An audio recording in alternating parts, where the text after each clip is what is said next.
It's crazy for all of us. No matter whether you're an introvert, an extrovert, a homeschooler, a public schooler, a private schooler, Yep. everybody is being affected right now. And I think it's important to remember that.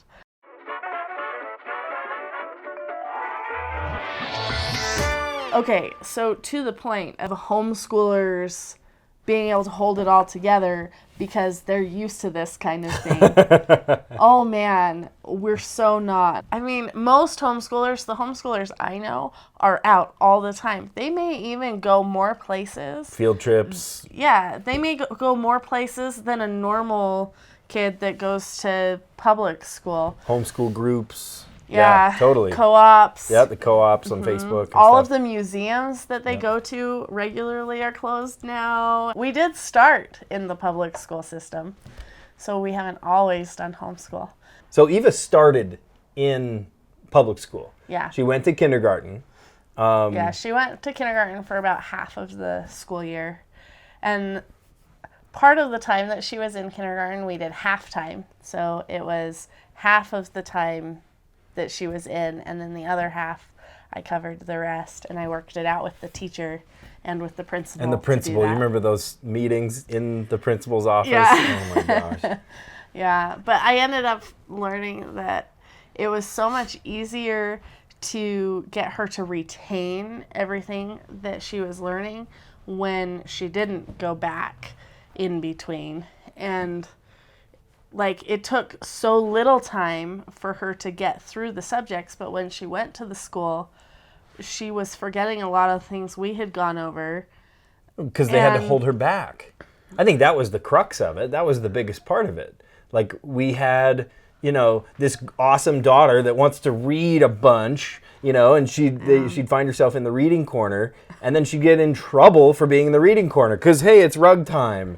Well, why can't we just foster those things that she loves? Because, I mean, honestly, because she's homeschooled, she's an avid reader now. That is true. But at the same time, like, as a homeschool parent, I expect her to listen when I am doing a lesson, not go read something else. Right. There's a difference between insubordination and, like, doing what you love, your interests. Yeah. I think there was a little bit of, she wanted to read instead of going and sitting and listening to some random thing with the other kids. And the teacher didn't like that because she needed all of the kids to pay attention at the same time.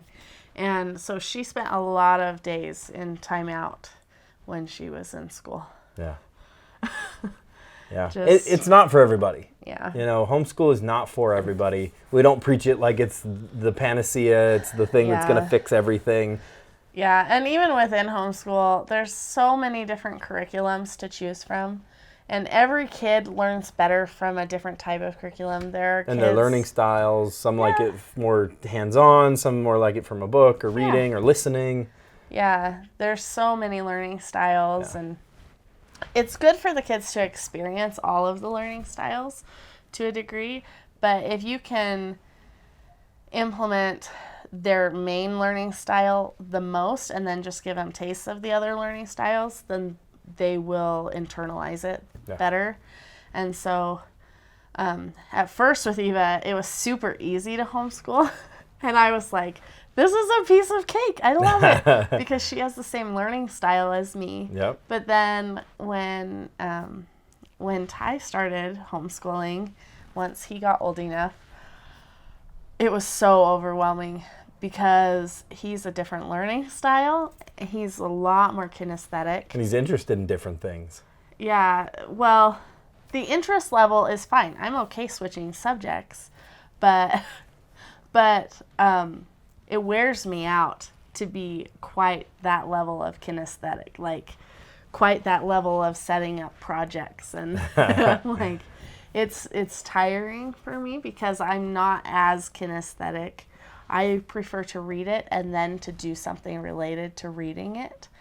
And he would rather jump in and learn it by doing it. Yeah, totally. And so I had to I actually switched curriculums for him. So I was doing a different set of curriculum for Eva than I was for Ty.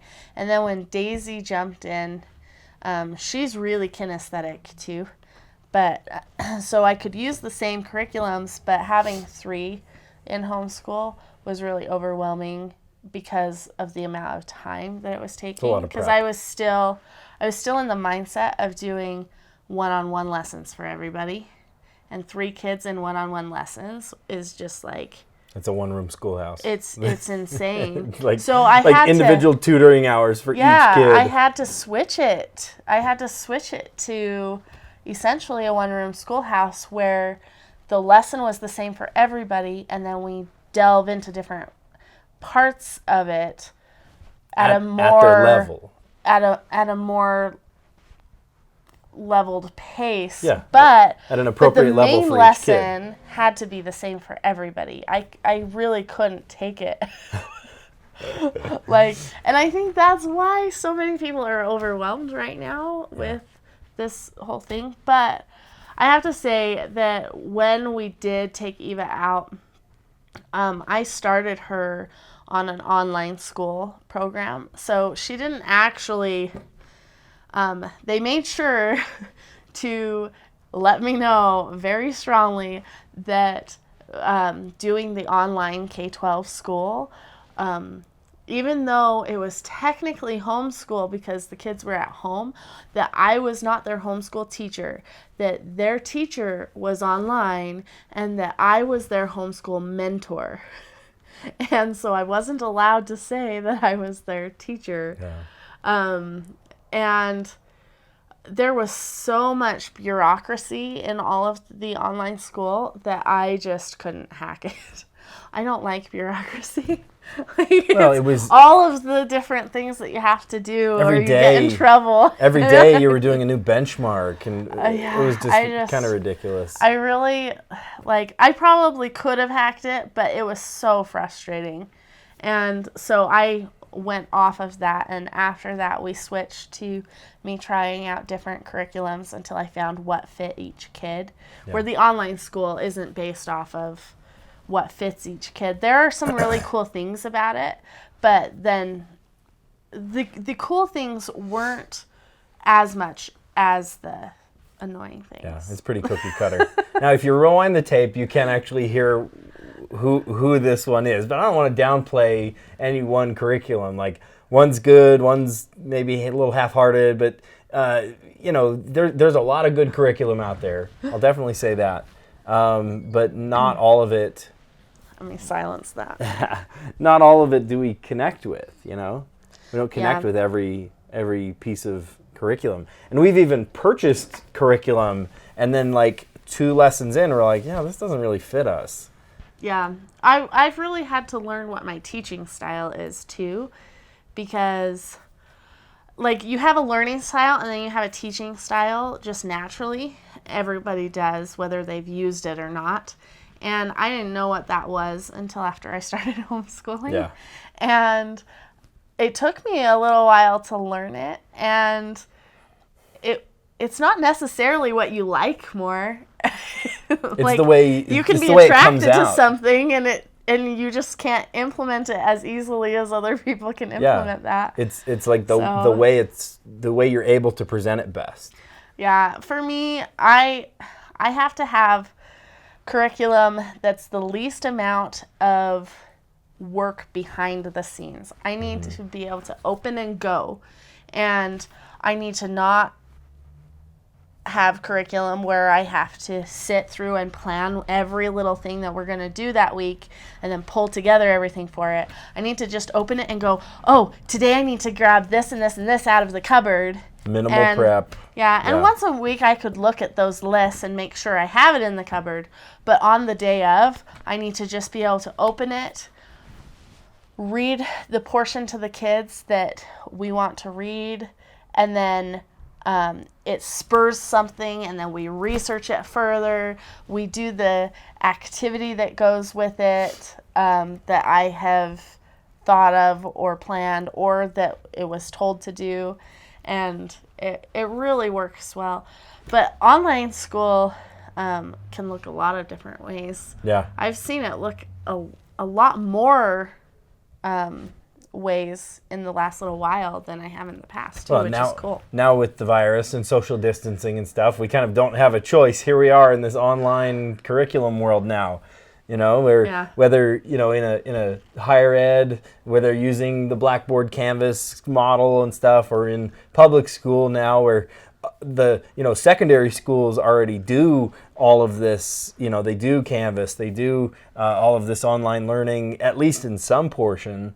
And then, man, I feel bad for early educators, like kindergarten through, you know, the end of elementary. Oh, but they're doing so good. Oh, but they are. Yeah, they're totally thriving at it. Zoom and like getting on video with the kids and stuff. It's so great. I love watching the videos of the elementary teachers in this situation. It was kind of fun. Awesome. It was kind of fun when our neighbor, our teacher friend, called, and she was like, I don't know anything about Canvas. Can you walk me through, like, how do I meet with my kids? And I was talking about, you know, potentially Google Hangouts or Zoom or you know, the things that you can do right in Canvas. Yeah. And I gave her a couple ideas too. Yeah. She was like, "What do you do?" And she's thriving. She's doing awesome. Yeah. So I think this is a really cool time for everybody, be that the teachers or the homeschool parents or the public school kids or the homeschool kids, and just everybody. Like, what a cool opportunity. We're all on the same page now. Like, we're all doing kind of similar things right now. Yeah. It's not easy. But. And you know, not fair to say, oh, everybody is homeschooling now, right? I make the joke that, oh, you know, homeschool is suddenly super popular, right? That's not necessarily what it is. You know, it kind of has a very similar semblance. But like you were saying about that online education that we took part in, the parent isn't necessarily suddenly the teacher in this but I mean, paradigm. The parent is so important, because without the parent's role of helping the kids remember to sit down and log in, motivation, and totally, the parent is a mentor for sure. Yeah. And you know, like, I kind of think it's almost better to just think of yourself as a homeschooler anyway, if that makes you feel better, you know? Yeah. Or like, if you want to supplement what they're doing, if you feel like they need something a little bit different than what the teachers are giving, you can let them work on what the teachers are giving and do something else with them that's really cool. It's a really big opportunity to grow your bond with your kids and to be able to watch them overcome learning milestones. I think that's my favorite thing about homeschooling. That's part of the reason I love it so much. I want to do it so much, is I love working over those hurdles and the light in the kids' eyes when they finally get it. Yep. It's just, I love that. I call those the aha moments, or the light bulb moments. Yes. And to your point, one of the reasons I became a teacher was so that I could see those aha moments. Yeah. But in this kind of weird paradigm where everyone's at home and stuff, it's cool that parents are getting those aha moments, right? If they're working one-on-one, they have a chance to see that. And I almost wonder, like, gosh, am I stealing those moments from parents? You know, I get to be the one that explains something, and the kid learns it, and they go, "Whoa!" Right? It's that mind blow moment. They never knew that was there. And how cool that parents now get to see that one-on-one. Like, sure, they get to see it after school. You know, hey, Mom, guess what I learned today? You know, but it's different in the moment, to be there when it happens, right? Like, to watch their brain click. Yep. It's just like, wow. Yeah, totally. It makes it worth it, because it's not easy to homeschool. It's got a lot of hard moments, a lot of them, and you just work through them, and then when those aha moments happen, it's like, yes. It's like when your kid learns to walk a little bit. Or ride a bike. Yeah, you first kinda, milestones. Your heart celebrates for a little bit, and it makes it worth it. Yeah. Our kids are planning on going to public school for high school, so they want to take my class. And we're kind of an odd example for people to look at, I guess, because at least I think we are, because people look at us and get a little bit shocked when they find out that he teaches public school and I homeschool. It doesn't make sense to them, but it feels like it makes sense to us. It's probably not too bad, honestly. Like, maybe it gives some people a little bit of a chuckle, but I bet a lot of people go, oh, that kind of makes sense. Like, you work in that zone, but you value education so much that not only do you want to just trust the education to someone else, but you want to be a part of that, an integral part of your children's education. We actually know a lot of parents, homeschool parents, that either were teachers or are currently teachers. Yeah, that's true. Yeah. There are very many public school educators that either were in the industry and then wanted to homeschool their kids, or just throughout their teaching, they taught their kids at home. Yeah. Yeah. It is pretty cool to be able to see both sides. And really, we value both sides so much because life would not run the same without public school teachers and private school teachers. And it also wouldn't be quite as meaningful to me if I couldn't teach my own kids. I love it so much. And the funny thing is, though, I used to think that I would be a teacher. Like, I went to school to be an elementary teacher for a little while, and I didn't get to finish. I went to school for a couple different things, and I didn't get to finish. I stopped school once I got pregnant with my first. So it kind of makes sense that this is where we ended up, me still teaching, but it's just my own kids. Okay, let me ask you this. Were you homeschooled? Oh, no. Oh, no. No. My older brother was homeschooled for a very short time because he begged my mom to homeschool him. Which he saw, right? Which he saw as like, homeschool means I get to hang out at home. Yeah, he saw it as, ooh, I get to get out of school.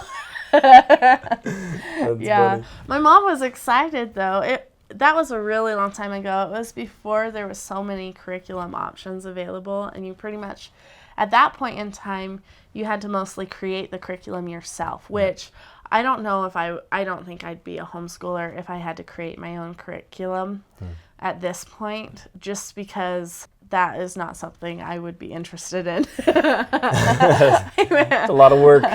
I mean, there's elements of it that I have created, but I wouldn't want to create the whole system myself. And back then, like,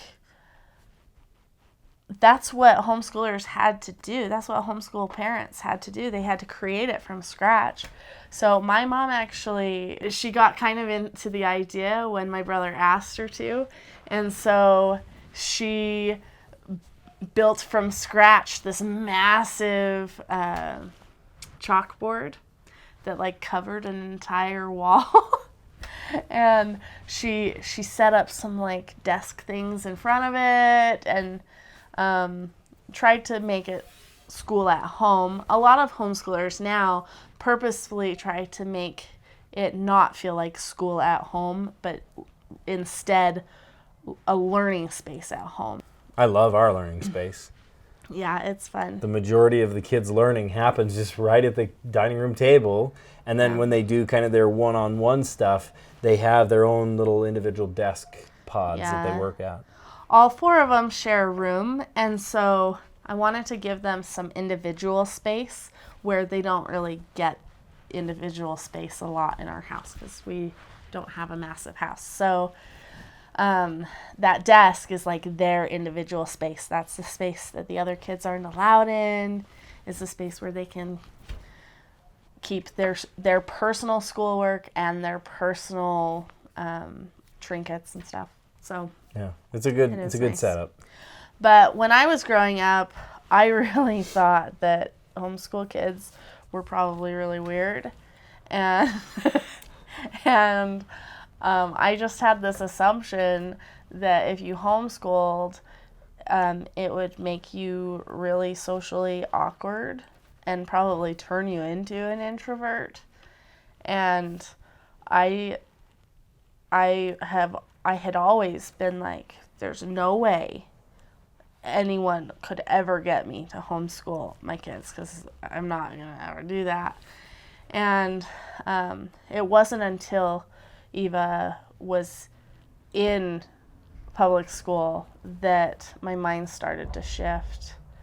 And yeah, before that, I was a no way. Yeah, no totally. way. But I kept having this prompting every time I took her to school that there was something not right about us dropping her off at school. And it didn't make sense to me. But as I prayed about it, and as I talked to Kirk about it, and as we prayed about it together, and then as we were seeing how she was responding to the school environment more, we saw some logical reasons why she would probably do better if we pulled her out and homeschooled. But then we also, I think for me, it was less about the logic and more about following that prompting from the Spirit. And for Kirk, it was more about the logic. So we had to go through both. Yeah. Right. It had to make sense on all different levels. Like, it had to be an emotional decision, right? It had to be like, okay, I feel good about this. I don't feel good about taking her every day. But it also had to be a logical decision. Like, okay, can you subsist on taking care of, at the time, two kids that were in school, and then soon to be a third one that would be in school. But here's the thing. When I pulled her out, our family life became so much more peaceful. Peaceful, yeah. I was going to say. Like, while she was going to school, it was so chaotic. And then once I followed that prompting from the Spirit, that's why it's kind of a spiritual, emotional decision for me, is because when I don't follow promptings, it's like the world's going to end for me. And so I need to follow the Lord in everything I do, even if it's maybe something I wouldn't otherwise have done, and like homeschooling. Yeah. And once I followed through on that, it was like the heavens had opened up and brought peace to our little family. And in the mornings before, it was like, get out the door, we gotta go, we gotta get her to school, we eat something, here, let's go, let's get out. And then after that, we'd wake up similar time, but it was like, hey, I love you, good morning. Yeah. And it was so different, night and day different. And that was my favorite blessing from switching to homeschool. But you weren't trying to get out the door like your life depended on it. Right. I mean, either way wasn't easy. It wasn't easy to be racing to get to the school. It wasn't easy she was in kindergarten, so I was going and then going home. And then even though she was there for a few hours, it felt like she was there for a half hour, and then I was going back. Already picking her up again. Yeah, because things fly by so fast with other young kids. We had 4 kids in 6 years, so it was like, with all these kids running around, time just goes by so fast. So to have her in school, and it was not easy to have a kid in public school.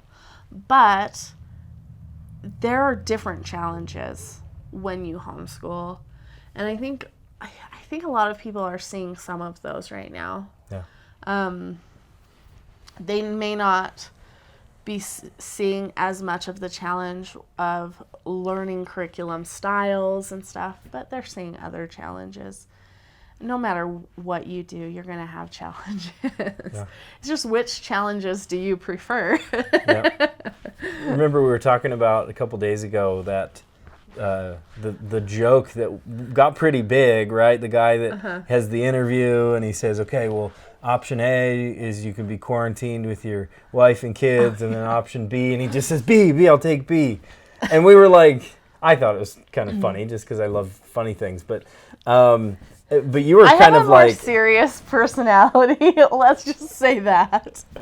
I automatically take things literally first, and then I get the joke. I've always been that way. Which is challenging sometimes because my wit is just kind of off the cuff. So if I know that they're trying to be funny, they have to give me some other signal besides just saying a joke. If they're already laughing before they say it, then I know that they're joking. So I will automatically think it's a joke then. But if I have no clues except for that they said a joke, it will always be taken literally first. Always. Much to my chagrin sometimes. Well, you just got to laugh first, and then I know. Yeah. But, oh, man, it's terrible. But anyway, when I heard that, I took it joke. literally first. Actually, I knew it was a joke beforehand because someone said, "Oh, I heard this joke." Yeah. And so I was like, that's kind of funny, kind of not. But then afterwards... Because I interpreted it literally at the same time. Afterwards, I was like, hey, did you see this funny joke? And you were like, yeah, it wasn't funny. I'm like, oh, okay. Yeah, because it's not funny. It's kind of rude. It is kind of, well, I mean, honestly, it's a disservice to the joy and love that we can experience in this moment. Well, it's saying that you don't like your family. Like, I get it. If you spend too much time together, even if you love them, tensions rise. Yeah. even with us, Yeah. tensions rise. Yeah. And like, this is a time of anxiety. Okay, so back more than a few years ago, back like a long time ago, when you were looking for a job, you were still in college, like back when Eva was a baby. Yeah. There was a point in time where I was like, oh my gosh, get a job already. Right? Yeah. So I get it. I would say, I would say that I'm pretty blessed and fortunate, though. I graduated in May, and then I had my job, and school started in August. Like, who can go a summer from college to mainstream that was career? Actually a different time, because that was after college. Which part are you talking about? I'm talking about back when you were hunting for a job right after Eva was born. Yeah. And it was just before you got the substitute teaching job. Right. And there was like a good chunk of time there, like 3 to 6 months or something, where you were just looking for a job. Yep. And the thing is, when you didn't have a job, you were so anxious about getting a job that you just weren't emotionally the same, and it was a lot harder to be around you all the time when you were emotionally distraught like that. That's part of the reason I'm hoping that this like quarantine thing is done soon, because everybody's antsy. Yeah. Like back then you were antsy because you didn't have a job, and even though we still enjoyed doing things together all the time and hanging out with our new baby, you were antsy. And everyone's already antsy. It's been like a week and a half, 2 weeks. Everyone's losing their minds. And we just got notification that schools aren't going to be in for another month, and then they'll readdress it, and that might be longer. Might not. Might not. Be. Who knows? Yep. When you don't know, how do you stay sane? Like, okay, so to the point of homeschoolers being able to hold it all together because they're used to this kind of thing. Oh man, we're so not. I totally had a meltdown the other day. And I've heard of a couple meltdowns. Oh, yeah, there have been a lot of people melting down. And the day that I had my meltdown, I was watching this YouTube channel. I'm trying to remember who it was, though. Which person said it?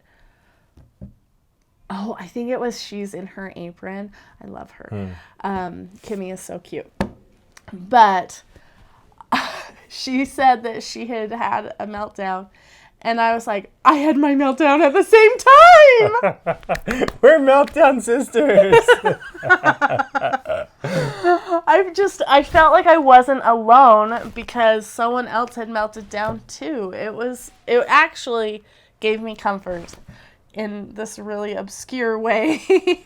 Well, and we've heard so many other stories of it. Our sweet little neighbor friend had a meltdown, and we even saw it on the news. Remember the day after, we're like, oh, look, earthquake plus virus equals meltdown for a lot of people. Okay, so my meltdown was more about the earthquake than the virus, but it was kind of like, so some people are melting out specifically because of the virus. Yeah. But and the break in routine, basically. There is so much more going on besides this virus right now, and it's killing me. Like changes with work schedules, changes with,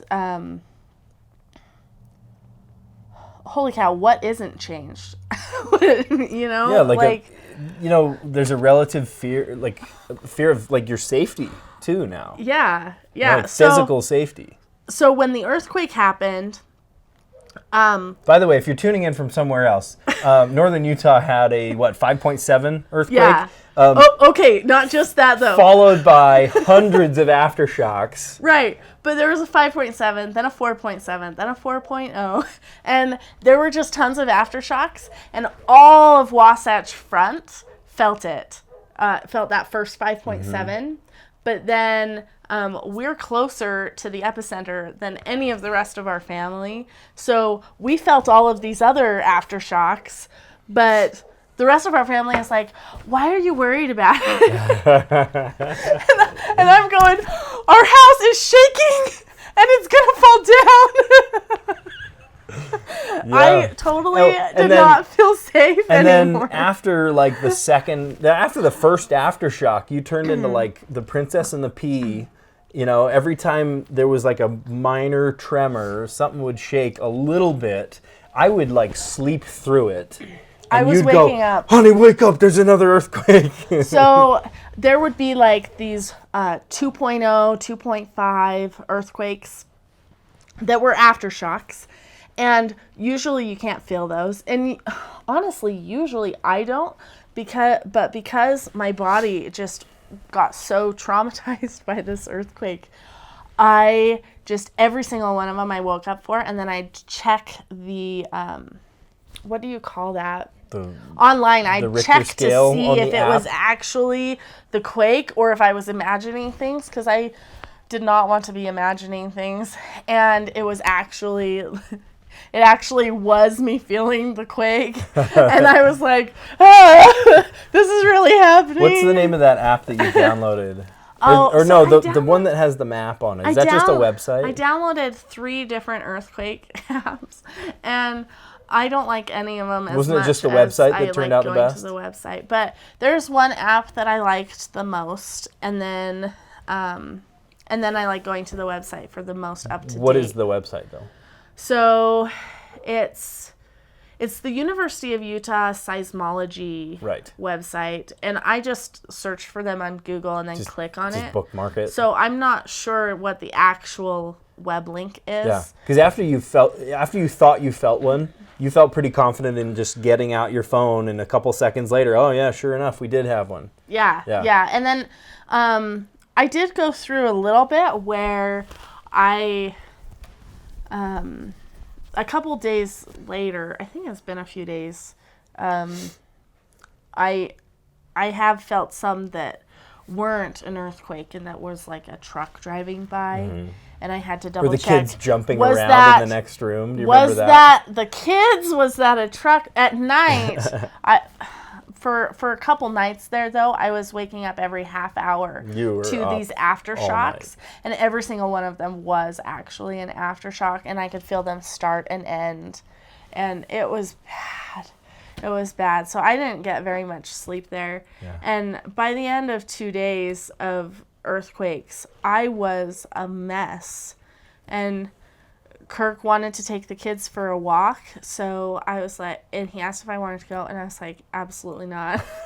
And so I had him go, and while he was gone, I was like, now is my chance to go in the other room and just be by myself and cry and pray. And pray. Yep, I remember coming home and you were praying. I'm like, I was so grateful to be alone to just pray my heart out. Yeah. And I was just bawling to the Lord. And it was because, like, that Maslow's hierarchy of needs, you know? Yeah. You start pulling the rug out from under you, and you start. I felt like my safety net had just been yanked out from under me, and I couldn't balance, like, literally. Yeah. It was terrible.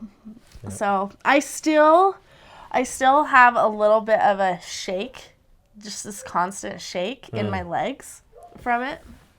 But it's not nearly as bad, and I'm not afraid of it all the time anymore. just like half the time. Oh, is that all? There is a legit condition called earthquake anxiety. And there are legit treatments that people get for earthquake anxiety. And you can get PTSD from being in an earthquake and that kind of thing. Man. But I'm working through it a little bit at a time. The prayer really helped. Good. Crying really helped. It's okay to cry it out, guys. It's all right. But I mean, you combine that with being quarantined. Like, I have this really bad fear that our house is going to cave in on us. Like it would in a third world country. We do have an old house, but it is like up to code. But I still have this fear. I do. I feel like if the earthquake were big enough that our house would just crumble. And on the news, there was a building that was like... Close to us, too. Yeah, it was close to us, probably like 2 miles from us. And the top of that building fell off and onto the sidewalk. I'm like, listen, is that going to happen to me? Listen, I'm no real estate agent, and I'm not your real estate agent. But if I could make a recommendation, don't buy a house that has cinder block foundation. Just don't. Just don't. It's bad news. Well, it makes you worried because, especially if you're in earthquake county or whatever. Yeah. The cinder blocks or bricks, what they do is they fight against each other in an earthquake, and then the mortar breaks up. Causes little fissures in between. Yeah. And so then once it's broken up enough, then it can fall down.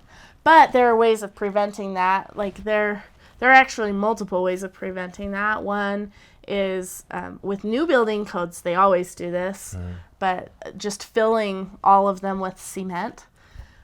That will connect them, and so that makes them into one piece that moves together instead of breaking apart from each other like that. Or just a solid poured foundation instead of block. Yeah, or if you have the block, then you can do something else to connect them together, like put foam through them. And when we had to repair our foundation a few years ago, we did that as part of the repair, and then just as a side benefit, it helped that part of the foundation be more earthquake resistant.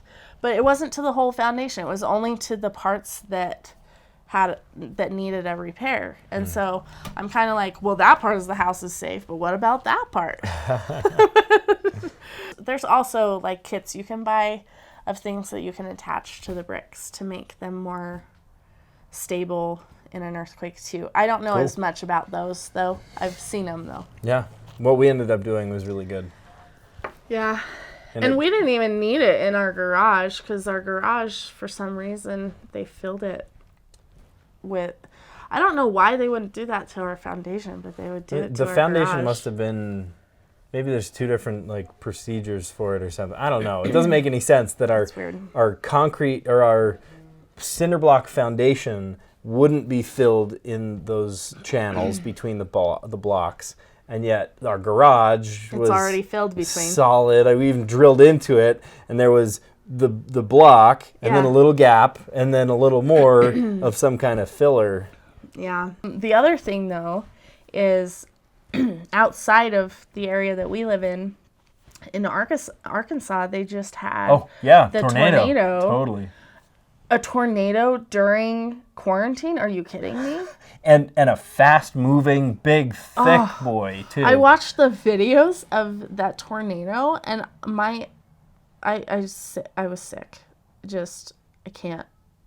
I thought it was funny, the video we watched of the guy, the guy was filming from inside like a glass phone store or something. Like, what are you doing with all the glass around? It was coming, and it looked far away, and then it just kept getting closer, and then it was across the street, and somebody yelled at him from behind and was like, "Get down here now!" Yeah. I was sitting there going, "Why didn't you go down there?" What are you doing with all this glass, these glass walls all around him? Their building probably got hit by it. It was on its way to them. Oh. And so fast moving, too. Yeah, crazy. I used to have dreams about tornadoes hitting. Man, and prayers out to you guys, seriously. Yeah. Because remember when we took a huge road trip about 6 years ago, and we drove, that was right before the tornado in Moore, Oklahoma. It was right after. Or no, right after. Right after that tornado. Yeah, and we went to Moore, Oklahoma, and the aftermath was so... it was just heart-wrenching. My heart. Yeah. Yeah, like we drove through the neighborhood to just see the damage firsthand. We weren't going there. We just went through the town kind of on our way. So we were headed to a bunch of places all around the country to visit family that we hadn't seen in a really long time. Yeah. And one of the spots that we had dinner at on the way to family's house at the Waffle House was in Moore. At the Waffle House. Yeah. We went to Waffle House. Yeah. But that neighborhood was it was so sad. You could see dolls just partially torn apart, laying under wood. Piles of belongings just strewn all over the yard, and it's like, oh my gosh, your whole livelihood is just in your front yard, and it's covered in mud. And the footage of this one in Arkansas really reminded me of that. Yeah, it brought me back. Yeah. You guys, seriously, everybody needs a monolithic dome, including me. I don't have one. Okay, get on your soapbox a minute about domes. Sounds kind of weird to say, live in a dome. Okay. What are we, in the 1960s or something? They didn't live in domes in the 1960s. When I think of domes, I think of the 1960s 60s. I don't know why. was these cute little suburb houses with all of this pastel decorations and stuff. Okay, well, tell us. It's very in right now. Yeah. So what I'm saying is, when I think of a dome, I think of bomb shelter, okay, air raid siren. No. Monolithic dome. So there's a lot of different types of domes, a lot of them, and there are some really weird ones, but monolithic domes are really cool, and here's why. You will never feel unsafe ever again in your life inside that dome. Because it is fire resistant, it's earthquake resistant, it's resistant to all of these natural disasters. It's tornado resistant. There's an entire community of dome home apartments that are in the Tornado Alley area. I'm not sure which. I'm not sure the name of the city that they're in, but they're in Tornado Alley, and they're the perfect spot to live because you're never going up in a tornado. The tornadoes, if the tornado does go over it, it just kind of blows over like a strong wind, and it'll probably bust your windows in. Well, you have special tornado windows. Oh. So there's different windows that you get for the monolithic dome when you're in the tornado area versus the hurricane area versus, say, an area that doesn't have either of those. So it's you very much build it to protect you from the elements that you're going to be around, but you're protected from tornadoes. There have been these kind of domes that have been people's homes in places that there have been big fires. Like, you remember those California fires? These fires burned down this entire neighborhood, and this person did evacuate when he was told to evacuate, but when he came back, the fire had not gone past the foundation of his house. His house was perfectly normal, everything in it perfectly fine. He had his house still, and everybody else's houses had burnt down in that fire. And it's not that the fire hadn't gone up to his house. All of his yard was burned, but not his house. So it'll protect you from that. If you have a fire inside your house, then the fire isn't very likely to go to the outside of your house. But, I mean, obviously, if the fire starts inside, then you're going to have a problem on the inside. I think we're going to have to get a dome at some point. There's no two ways about that one. Well, just because I talk about it. Well, no, and you're the type of person that, you're thinking about it, and it's like, oh, well, we missed the sale. And then you, like, live with that guilt, right? Or it's like, oh, we need to go to IKEA, right? I'm like, let's put it off. It's a drive to go to IKEA.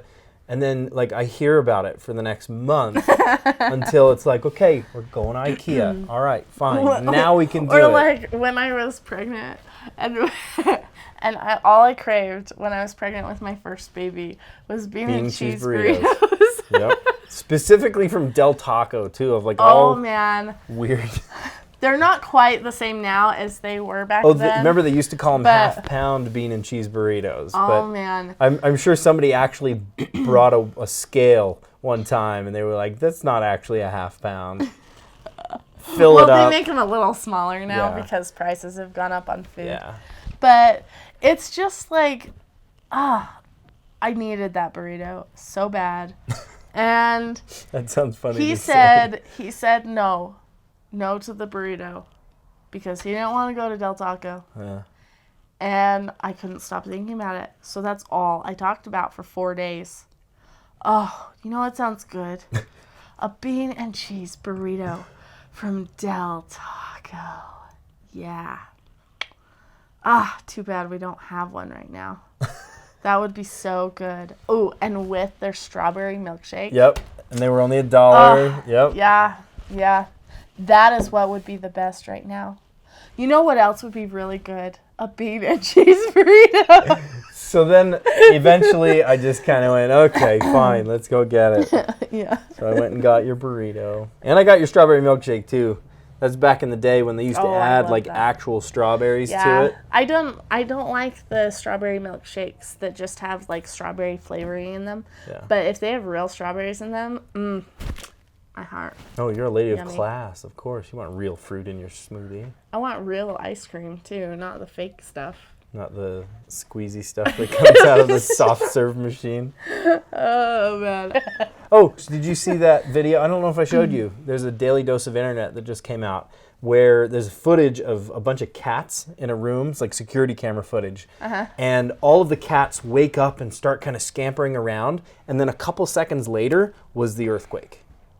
Oh, really? Yeah, so like they could sense it coming, and then an earthquake happened. Maybe I'm like those cats. Hypersensitive. I can feel it start, and then I'm like, is it going to get bigger? So maybe whenever you're feeling tremors, like in your legs or in your arm or something, it's like that you're just feeling one of the many earthquakes throughout the world. You're just like... There's too many of them for me to feel all of them. You're like an earthquake weather vane. No, I don't accept that as my truth.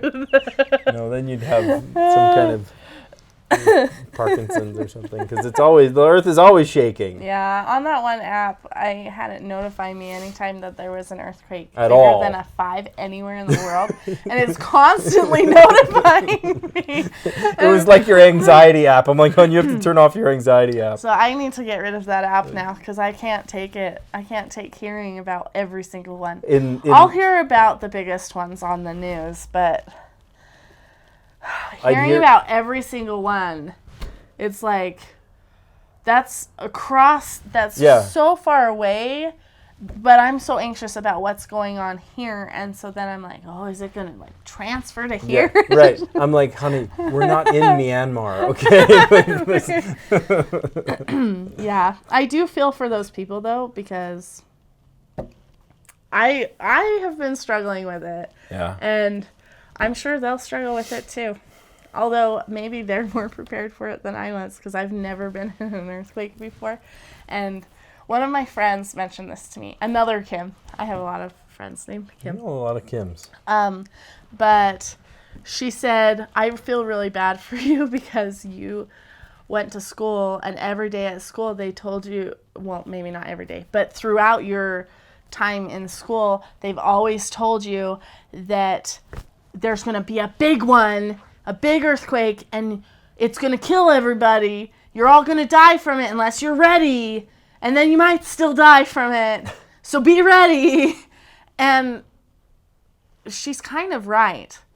Like, everybody in this valley who grew up in this area has essentially been told that their entire lives.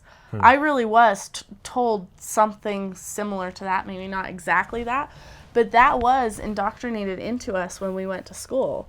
We all kind of were told that someday we're all going to die from a massive earthquake. See, we were never told any, like, doomsday kind of stuff. We lived our lives. Yeah, see, I was told, I don't know if they said it or just implied it. I don't remember. Yeah. But I pretty much have always been told the big one. There's going to be a big one and everyone's going to die. Something to look forward to. all of the houses are going to fall down.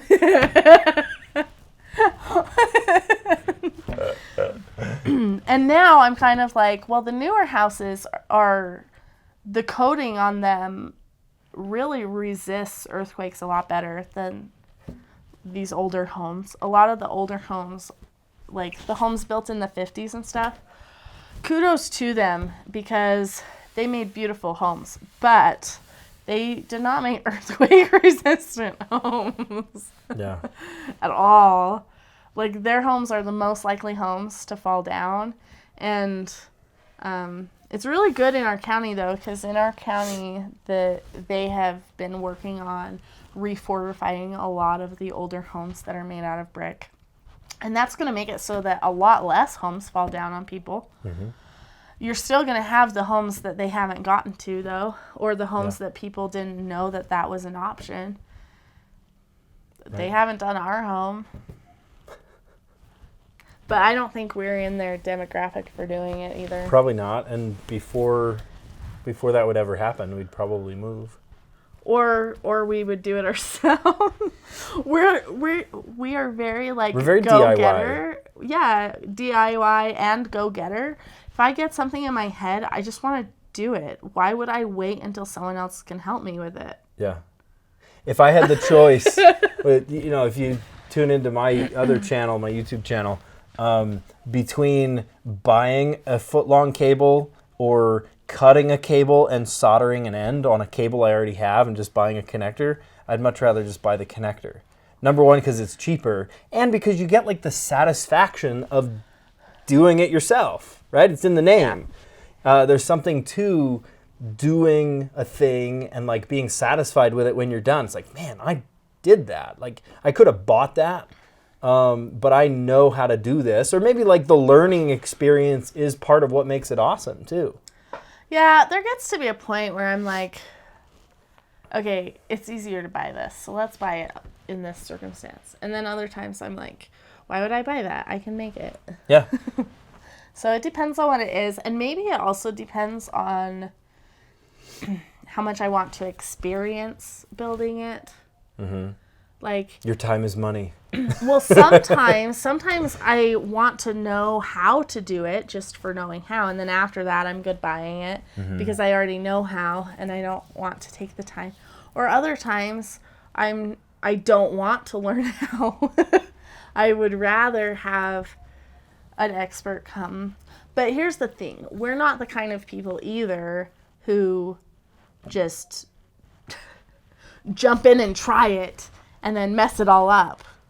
We're the kind of people who study it out for hours and hours and hours until we know every last detail of it, and we probably know more about it than some of the experts know. Some of the deeper stuff, because we're in forums that they never saw before. Well, when we had to learn how to repair our dryer. Yeah, our dryer and our foundation, we needed for our foundation, we needed to do reverse negative side waterproofing. And I actually tried to hire a few people to do negative side waterproofing, and they turned me down. And I was super irritated because I wanted to hire somebody. Okay, case in point, right? Drywall, right? We know how to do drywall because we've done 3, 4, we've done 4 different walls. It looks smooth and awesome too, I'm just saying. But given the choice, would you rather DIY another wall or would you rather hire somebody? It depends on how much it costs.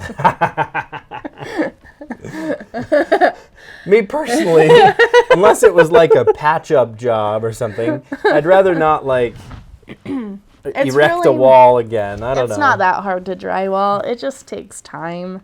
Building studs and everything. Yeah, I thought drywall was really easy.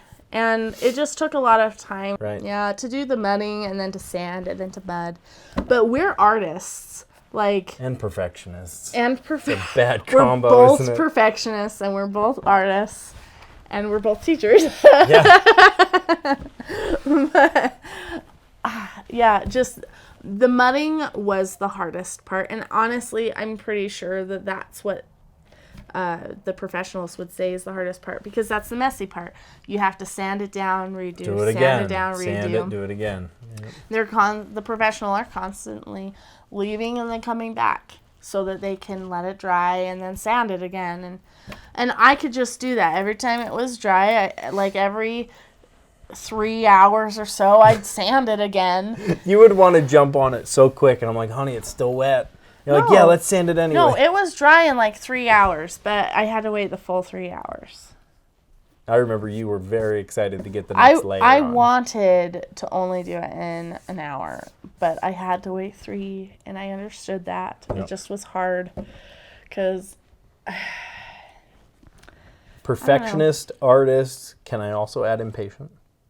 Well, here's the thing about patience. Mm-hmm. Impatience is a virtue too. Patience is a virtue. It absolutely is. And I do not argue that. But to an extent, being proactive stems from being impatient. Oh, I need to do this now. Got to make it happen. That's what makes you proactive. And if everyone was super patient, no one would be proactive. Oh, get it done when you want. Oh, get it done when it needs to get done. It's fine. But I learned a few years ago when we prayed, we had this really strong impression that we needed to put our house for sale and move. And in that process, we were praying every day really hard about this move because we wanted it to be what the Lord wanted. And in that process, I learned that my inner desire to jump with things and run with them instead of be patient and hold out for the full 5 years of our 5-year home. That was a virtue that God valued in me. And I had always, before that, thought that that's something I had to overcome, that was a negative thing, but it's not. It's absolutely a positive thing. It's not for every situation, and so you need, if you really want to develop your virtues or whatever you want to call them, then you need to develop both impatience and patience, and know when it's right to have that versus the other one. So like maybe more like, instead of impatience, it's more like just like being a go-getter. Being proactive and a go-getter. But that doesn't exist unless you have impatience. Because if you're truly patient inside your heart and not just saying that you'll be patient, then you're not going to do that. Well, and isn't it the truth that action and inaction aren't necessarily opposites of each other, right? It's inaction, right, is the laziness and the not doing anything. Action is going and doing, but I think more importantly, it's like inaction versus knowing when to act, right? Like when is the right time to act? Yeah. Being timely with it, and like you're saying, being a go-getter about making sure that it does happen to the caliber that you want. Yeah. Right? Do you think any of the DIY things that we did or have done or are currently doing, if we were just like, oh, let's just get it done because it would be easier if we did it, Most of the time I think when we do a DIY thing, it's not because it's easier that we did it. It's because we wanted to like own it. Yeah, and actually, because I'm so picky about the way things are done, once I learn how they're actually meant to be done, it makes me get after people a little bit more. And if I hire someone to do something and they don't follow the steps in the right way, then I would have a problem with their work. Right. And the majority of people aren't as perfectionistic as I am. And so it really causes a problem to an extent with a lot of the things that we've learned. There are some things that I would not even dare touch as far as doing it myself. But like, for example, on that wall, if we had hired someone for that, none of them had ever, I couldn't find any contractors who had any experience with negative side waterproofing when I was looking. And even though I was willing to hire them anyway, if they had done it wrong, our wall would have still leaked and they would have been in trouble. And that's part of the reason they didn't want to do it. Because they didn't have... It's a lot of liability. Yeah. Because they didn't have experience with it. Even if they did have experience with it, I feel like contractors, once they have experience with something, they skip a little bit here and there because they feel like they can get away with it. I didn't want any steps skipped. That wall needed to be as strong as it could possibly be. We were utilizing every step and every piece of material that I purchased for that. Now, as a disclaimer, we know a lot of really good contractors too. We do, and we've worked with a lot of really good ones. We had to work with, wasn't it 4 different roofers in order to get our roof fixed at our last house? This is beyond just like handyman kind of stuff. Our roof was leaking really badly, and we had a roofer come. It still leaked after, but it leaked less. He came back. Then it leaked more. Then we got a different roofer. We were out like $1,400 already, but we got a different roofer. And then he didn't work. And then was that the guy we were worried we that finally... He was like a drug addict or something? Oh, man. The first time I met him, he didn't seem like a drug addict. And then later I was like, shoot, I think he was on drugs when he came. Yeah. But the last guy, he actually did an incredible job, and he completely fixed what was left to fix. He actually had to take out a lot of the work that they had done because they had done it so spottily. And he didn't skip any steps, and he just did it right the first time. And it was totally better. And we actually used him again for the roof here. Yeah. So once we find someone who does a really good job, we like to stick with them if we can. Yeah. But I've worked with, I'm not comfortable doing pipes. Plumbing. Yeah. So I'll clean out a drain or something, but I'm not going to reroute piping. That's right. So that's we've worked my with people expertise. for like your normal plumbing things. We remodeled our bathroom at our old house, and so we had a guy that helped a ton with redoing where all the plumbing was for remodeling the bathroom. That was such an awkward space. And then we had a tile guy. He was really cool. Our tile guy was great. Our plumbing guy was awesome. Yeah. Our demolition guys were really good. Super good. That was you. My father-in-law and I. Yeah. Your dad and I did awesome.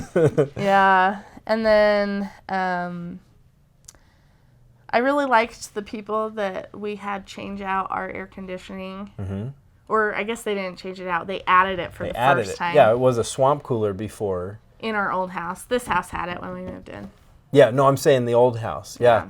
And cool idea, right? It's one of those classic houses where you walk in and there's a long hallway and the bedrooms on the sides.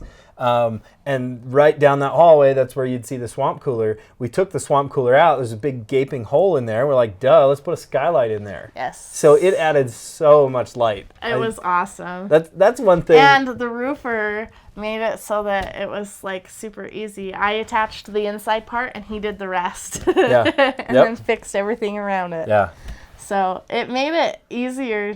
He said that we could just close it off completely, or he could work around the skylight. And I was like, oh, I'm doing the skylight all the way. Yeah. And it was one of those sun tunnels, right? That the light comes from here, and then we could kind of channel it a little bit to go just to the right place. And actually, we had that guy who did our plumbing there. Mm-hmm. He's the one who helped me fix the ceiling around the skylight, too. Yeah. And he repaired a lot of our electrical, too. Yeah. He redid some of that. Jack of all trades. No. Jack of a very specific set of trades. Yes. He told me, these are what I do. If you need something outside of these, call someone else. Yeah. He had a couple friends that could do it, too. Yeah. And, you know, again, there are a couple things that you and I know how to do. Yeah. If we need to do drywall again. Before this house, I refused to let you put in a new toilet because I thought that was for professionals only. And now he can do it himself. What happened here is we had a professional come and help us get in a new toilet. And then there was a problem with it. And so he learned how to fix it. Because the professional, he didn't have room in his schedule to come back. So now the other one's giving us grief. So so now you got to do it again. I got another DIY project. I'm glad that Home Depot is still open. Can we just right. Thank the Lord for that one. It's on the essential category. Yeah. So a lot of my kids have lost jobs, like my students. Like well, even your mom was kind of out of work. It's pretty tough. But there was a kid that applied for a job at a movie theater 3 days before this all went down. And he got the job, started his first day, and then the next day he was fired. Okay, but there is hope in it. There's hope in that because I've heard several stories, and I've been going to some community meetings, and they've told stories about how just word of mouth, people have let each other know and let people within this community meeting know about available jobs. There's hundreds of jobs coming available because different types of businesses are being swamped right now. Yeah. And other businesses are closed, but these ones are being swamped. And so like there was one business hiring 100 people right now. I know Amazon is hiring now because they're swamped. Yeah. And could you work at a catering service right now? Probably not, because nobody's having events. But could you Delivery. work? Yeah. Could you work at, could you work for DoorDash, or could you work for Amazon, right? There's so many different things that, rather than seeing this all as like closing doors, there are a lot of doors that are opening. Switching doors. Yeah. Yeah. But there was this girl who lives a few blocks from us who she lost her job because of this. And then because of this community thing where they're like trying to hook people within the community up with jobs they find out about from other people in the community, she had a new job in 3 days. Like, that's it. I mean, if you don't talk to anybody about it, you're not going to have a new job that fast. Right. But it's so nice to have a community that works together to help each other like that. And it's not like all of us have the ability to hire people for random things. So I'm really grateful for the companies that are opening up to hire more right now. Yeah. I mean, that's my soapbox too right now, like be social, right? I hate the name social distancing. What about this has anything to do with our sociality? Yes, we have to physically be distant from each other, but it doesn't mean that we have to like be antisocial. Like we've called. But there's an element, like for me to be social, I'm like, hey, how you doing? Yeah, you want a big hug. I want a big hug. Yeah. People need touch. Like, not in a creepy way. Just like people do though. We need, as humans, we need hugs. And we need to know that someone is going to be there for us. If we have a meltdown, we don't want someone to sit 6 feet away from us and go, are you doing okay over there? Hey, over there! We want them to come behind us and rub our back and be like, hey, are you okay? We need touch. And it's like those stories that you hear of the kids in orphanages who weren't picked up and then they passed away as babies because they didn't receive enough touch to feel cared about, and so they just gave up. It's terribly sad, but people need touch. And that's why I'm glad that the law does not extend to families. Like, at least within your own family unit, you are still allowed to be within 6 feet of each other. You're specifically talking about our state law, right? Yeah. Yeah, to be so socially distant. They've closed the playgrounds and stuff, too. Yeah. It's weird. They've closed pretty much everything, and now it's a misdemeanor if you are within 6 feet. Specifically in our county. Yeah. If you're within 6 feet of people when you go outside or whatever, then, or at work, or really. Or if you're anywhere. out and it's not a, what do you call it, the necessary trip or whatever, you could get caught and busted. So do you think they're really going to enforce that? I think they're going to try. Yeah. Crazy times. Well, we've come full circle. We started talking about how crazy times are, and then we kind of came homeschool, and we went roundabout, and we made it back to where we started from. Yeah. We did. You guys are awesome. Let us know in the comments. What are your struggles? What are you going through right now? Have you had a meltdown? Yeah. No, seriously. Is this like, what was your meltdown moment? If you're comfortable sharing that kind of thing, like I think more people than we realize are going through a lot of really hard struggles. And it's very hard because of that social distancing, right? Sometimes we do need a hug, right? I'd love to hug my dad right now, man. Or I'd love to, go out and be social. I keep joking that once this all blows over, we're just going to have a huge block party. Let's just invite everyone we know. Yes, but no parties until it's over. That's what I'm saying. Yeah. No, everyone brings a side dish or chips or something. I'll do burgers and dogs and everything else. Some people are doing Zoom parties for it. Yeah, you can't barbecue for a Zoom party. Here, guys, smell it. Look at these grill marks. Too bad you can't have any. Right? Oh, man. Well, you guys are awesome. Don't forget to like, share, subscribe, and we'll catch you on the next one. Yeah, and remember to live joyfully and with impact. See ya.